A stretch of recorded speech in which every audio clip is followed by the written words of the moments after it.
Jan Krılov, Fil ve Moşka. Nümayiş üçün küçə ilə fili gəzdirirdilər. Bizə görə məlum məsələdir ki, fil qəribə bir heyvandır. Ona görə filin arxasınca ona baxmağa çoxlu insan gəlirdi. Hardansa birdən Moşka peyda oldu.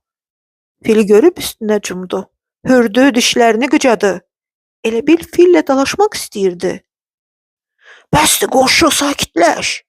Bir it Moşkaya dedi. "Sənin fillə dalaşmaq harana yaraşar axı?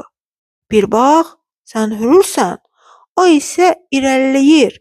Sənin səsini fil ciddi qəbul etməyir." "Eh," ona Moşka cavab verdi.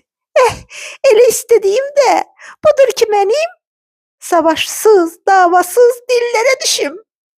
Qoy buradakı bütün köpəklər belə desinlər. Ah, bizim Moşka çox güclüdür yəqin." Filin üstünə cumdu, dişlərini qıcadı, ucadan hürdü.